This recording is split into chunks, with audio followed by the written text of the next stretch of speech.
This is episode 294 of the Super League Pod, or This Week in Leeds, nod to our friends down under there, as we recap the Headingley-based Round 1 of Super League with loads of your fan reviews.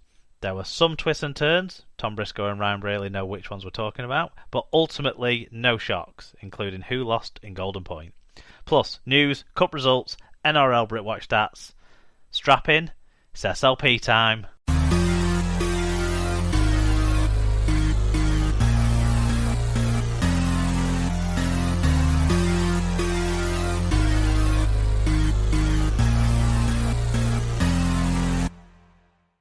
Hello listeners, welcome along to episode 294 of the Super League Pod, and it is 25 years since the start of Super League.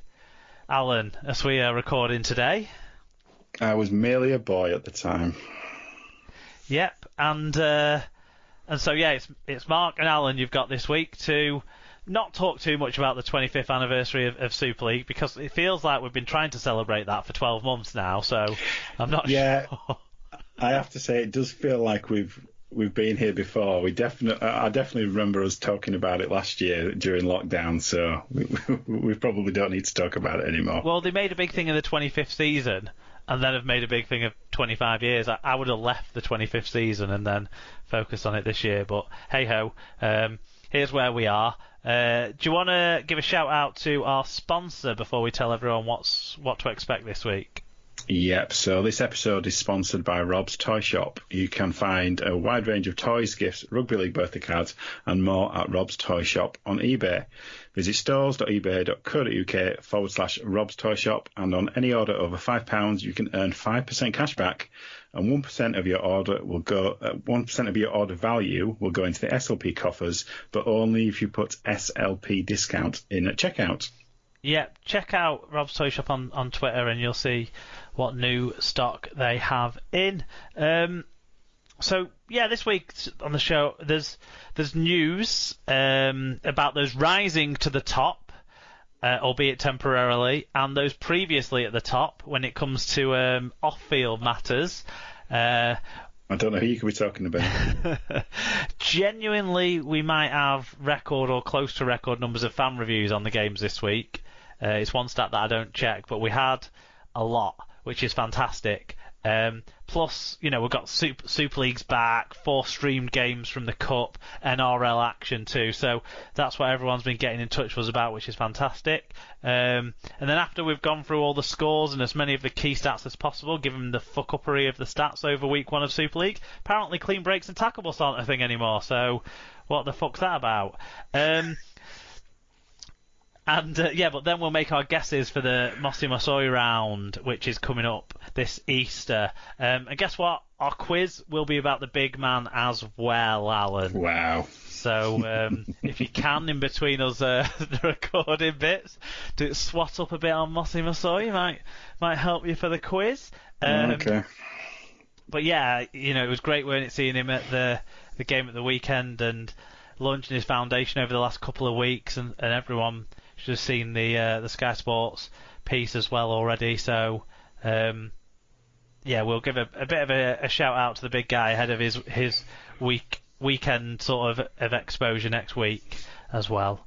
Nothing much in the feedback stakes to go over this week. One thing I thought we could touch on before we do like the proper news, maybe, is the Jackson Hastings thing. We did get a tweet from Simon Milford Tiger in the week about it's going to be big news if Jackson Hastings leaves. Now, traditionally, we talk about real news and then speculate around that. We don't speculate on things that we don't talk about speculation as if it's news, and I think this still falls into the speculation category, so maybe it's worth kind of addressing up top. So do you think it will be massive news, and do you think it would have a big shape of what the season might be if Jackson Hastings does get pulled down under early doors? It always feels like, ever since he signed, it's almost been inevitable that the rumours always started, didn't they, about that he's almost going before he's even started. I'm sure you're sick of rumours about Jackson Hastings going through the exit door, and that's probably what it feels like to you. Yeah, it's just another one, isn't it? Yeah, I guess. Yeah, I don't know. He's not. He had a good year last year, but I don't think it would. Even if he was to go, I don't think it would be. I don't think it'd be the end of the world. I think it would probably mean that Wigan aren't trophy favourites this year, especially because Jay Field's out for possibly the whole year, certainly most of it now. I don't think it would have that big an effect. Look, Hastings is an emotional and passionate guy and has been clear throughout about what his end goal is. But what I would say is he might want to have a think about. There's two different angles, isn't there? He'll be sitting down and have a think about what's better for him in his life, and that's probably being with his family back home. But what's better? When he looks back on his life, what regrets won't he have? And not being with his family right now might be a regret later on in his life. But also, retiring having never won a major final might be a major regret that he has, and he's got more chance of winning one if he stays in England, plays for Wigan. You've got two major finals you can play in over here, than go to play for the West Tigers and finish 9th at best. So. Yeah, and I suppose they're the toss-ups, aren't they? But then again, how often will these genuine chances come around for him to get back into the NRL and kind of go that full cycle of rehabilitation of his sort of character and presence, which is another thing that's important to him as a human, as a person. I think it means a lot to him that he will get respect again, and unfortunately, the rumours do the opposite, don't they? And they make people disrespect him, and I feel that's unfair on him. Because ultimately, he's been upfront about this is what he wants. I think, well, just from my point of view, I think one of the, he did come over here under a slight cloud. And if he's listening, I'm not saying he is, but if he was listening, one thing I would say to him is think about what went wrong last time and have you rectified those things in your life? And if you feel that you have, then by all means give it another shot. But, he had, a well-known kind of catalogue of issues when he was in Australia. And I would definitely think about those things before you committed to finishing 9th. Yeah. Yeah. So I hope Simon feels like we've covered off where that might leave things. Let's get into actual real news then.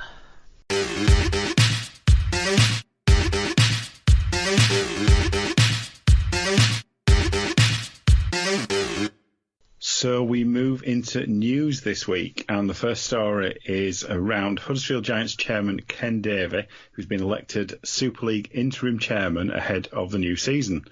Obviously, we all know previous chairman Robert Elston resigned from his role in February. Davy is the league's longest-serving club chairman, and has been in his post at the Giants since January 1996.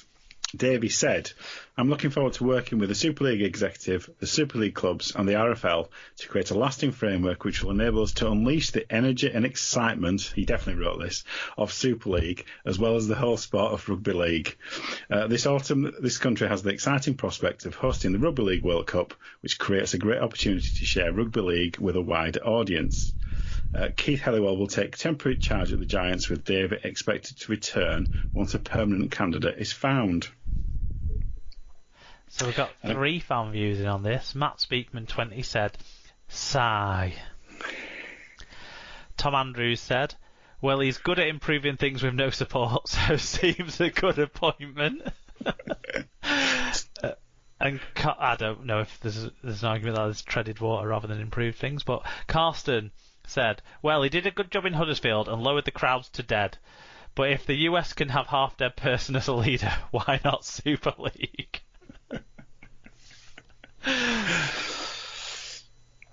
I must admit I was a bit surprised by this one. Yeah. But, I mean, it feels like Davy's more of an obvious choice as a chairman acting as chair people do, as in kind of, just bringing people together rather than actually having any kind of executive power. So which does fit the role. Well, this is the thing. It's like, because the title of chairman's a slightly strange one, isn't it? Because, you would expect that to be if you talk about somebody who's going to actually make things happen, that's more of a chief executive type role. So I wouldn't expect Davy to do anything particularly innovative in his time. I think he's just a steady hand to keep the ship steady, I would say. Yeah, I don't know how steady it is. I mean, will he try and be all things to all people? Because that's what Huddersfield Giants are trying to do with their branding nowadays, with 3 different logos, from what I can tell, on their one for the social media, one for the non-playing kit, and one for the kit. It just seems baffling, and that's so that sort of makes me think, ooh, is there a conviction in decision making there? And then similarly, I suppose, people point at self-interest being a problem. Well, now the Giants get 2 votes in anything that happens. Feels a bit wrong. But the talk that he sits in the get it back in the RFL camp rather than the separate it out camp, and I think,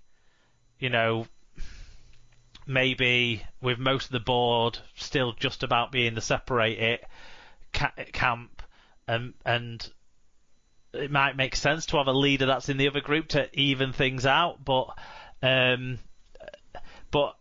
think they just need someone who's going to unite the Super League board so that they can get everyone to agree to a infrastructure and a decision-making process and that kind of thing that actually drives things forward rather than falls back into the self-interest and division. So hopefully Davy can have that uniting impact in his short time, because I'm sure everyone will respect him, not least for his clear love and devotion to the sport of rugby league in the birthplace of rugby league, if not for his kind of not so strong support of it in periphery towns and cities, like trying to destroy rugby league in Sheffield.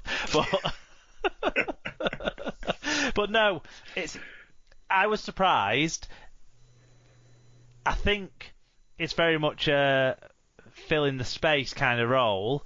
I just hope that he has the right thing in mind, which is the right thing in mind isn't get the sport back into the RFL and then that's fix things.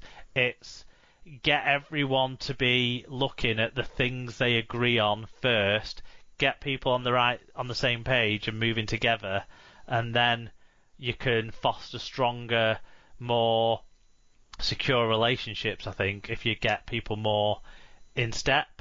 And at the moment, I don't see a sport that's in step when we talk about the Super League chairman. No, if he can bring everyone together and make them kind of sing from the same hymn sheet, I've got a Red Sea for him to part. Do you know what I mean? Because that's a miracle working that would be. But I wish him all the best. Longer term, do we think it'll be an inside or outside appointment? I think it would have been hard to get an outside appointment to do the interim job, wouldn't it? But the permanent job, will we be looking outside, or will we be maybe looking at people that are involved in, say, the World Cup and thinking, let's give them a new role in the sport after the World Cup?